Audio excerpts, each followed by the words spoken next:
AP assembly సమావేశాల మొదటి రోజు రఘురామకృష్ణంరాజు సెంటర్ ఆఫ్ అట్రాక్షన్ గా మారారు. గతంలో వైసీపీ ఎంపీగా గెలిచి ఆ పార్టీకి అప్పటి ముఖ్యమంత్రి జగన్ కి చుక్కలు చూపించిన ట్రిపుల్ ఆర్ వైసీపీ హయాంలో అనేక ఇబ్బందులు పడ్డారు. అలాంటి ఆయన ఇప్పుడు అసెంబ్లీలో జగన్ కు ఎదురెళ్లి పలకరించడం, చేయి చేయి కలపడం ఆసక్తికరంగా మారింది. ట్రిపుల్ ఆర్ జగన్లు ఏం మాట్లాడుకున్నారు అనే దానిపై ఎమ్మెల్యేలు చర్చించుకోవడం కనిపించింది.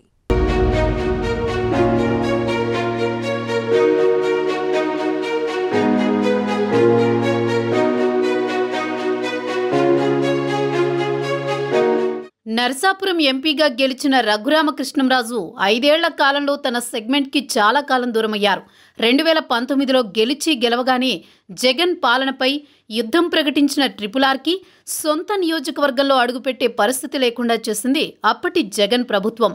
ఢిల్లీ నుంచి వైసీపీ ప్రభుత్వంపై తీవ్రస్థాయిలో ఆరోపణలు చేసిన ఆయన జగన్ తీరును ఎప్పటికప్పుడు ఎండగట్టేవారు. ఆ క్రమంలో ఆయన అరెస్టు, ఆయనపై భౌతిక దాడి వంటి పరిణామాలు చోటు చేసుకున్నాయి.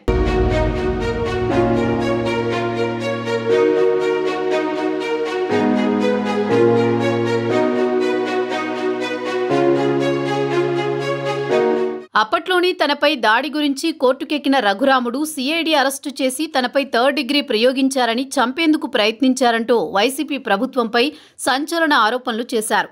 ఇక 2024 ఎన్నికలకు కొద్ది రోజుల ముందు టీడీపీలో చేరిన ఆయన ఉండి నుంచి ఎమ్మెల్యేగా పోటీ చేసి గెలుపొందారు. తర్వాత తనపై హత్యాయత్నం చేశారని సిఐడి అధికారులు అప్పటి సీఎం జగన్పై గుంటూరు పోలీస్ స్టేషన్లో కేసు పెట్టి కలకలం రేపారు. తాజాగా జగన్కు ప్రతిపక్ష హోదా కూడా లేకుండా పోయింది. ఆయనిప్పుడు రాష్ట్రంలో ఆటవిక పాలన కొనసాగుతోందని విమర్శిస్తున్నారు.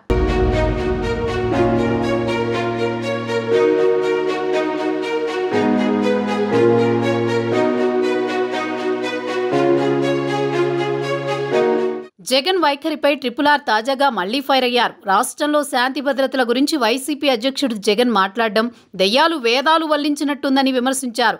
జగన్ ఢిల్లీలో ధర్నా చేస్తామనడం, రాష్ట్రపతి పాలన కోరడమేంటో తనకు అంతుబట్టడం లేదని ఎద్దేవా చేశారు. పరామర్శ పేరుతో వినుకొండ వెళ్లి జగన్ తనకు ప్రజాభిమానం తగ్గలేదని చూపేందుకు కొందరికి డబ్బులిచ్చి పోగు చేసి వారితో దండాలు పెట్టించుకుని మరీ పత్రికల్లో రాయించుకుంటున్నారని తనదైన స్టైల్లో విమర్శించారు.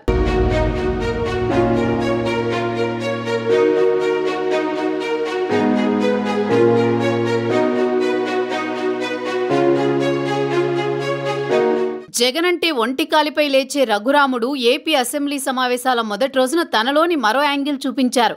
అసెంబ్లీ హాల్లో ఆయన వైసీపీ అధ్యక్షుడు జగన్ భుజంపై చెయ్యి వేసి మాట్లాడడం అక్కడున్న వారందరినీ ఆశ్చర్యానికి గురిచేసింది. కనిపించిన వెంటనే హాయ్ జగన్ అంటూ రఘురామ ఆయన వద్దకు వెళ్లి మరీ పలకరించారు.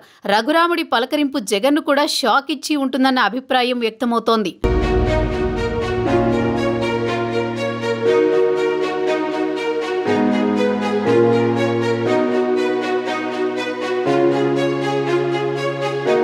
అసెంబ్లీలో మరోసారి కూడా వారిద్దరూ ఒకరికొకరు ఎదురుపడ్డారు. రెండోసారి కలిసినప్పుడు రోజు అసెంబ్లీకి రమ్మని జగన్ ని రఘురామ కోరారట. రెగ్యులర్ గా వస్తాను, మీరే చూస్తారుగా అని జగన్ వినమ్రంగా చెప్పారు. ఒక రకంగా ప్రతిపక్షం అసెంబ్లీలో ఉంటేనే సమావేశాలు మజాగా ఉంటాయన్నట్టుగా రఘురామ మాట్లాడారంట. జగన్ చేతిలో చేయి వేసి మరీ ఆయన అంత సౌమ్యంగా మాట్లాడడం అక్కడున్న అందరిలో ఆసక్తి రేకెత్తించిందట.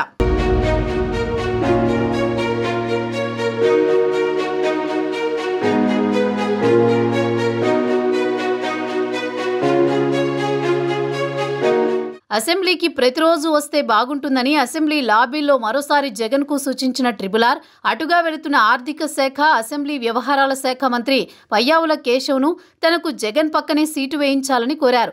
తప్పనిసరిగా కేటాయిస్తానన్న కేశవ్ లాబీల్లో నవ్వుకుంటూ వెళ్లిపోయారు. దాంతో నిజంగానే అసెంబ్లీ వ్యవహారాల శాఖ మంత్రి హోదాలో కేశవ్ సీటు కేటాయించినా రఘురామరాజు పక్కన కూర్చునే సాహసం జగన్ చేస్తారా అన్న సెటైర్లు వినిపిస్తున్నాయి. ఇక వైసీపీ ఎమ్మెల్యే, ఎమ్మెల్సీలు అందరూ రఘురామరాజుకు విష్ చేసి వెళ్లడం ఆసక్తికరంగా మారింది. మొత్తానికి ట్రిపుల్-ఆర్ ఎపిసోడ్ ఎమ్మెల్యేల్లో హాట్ టాపిక్గా మారింది.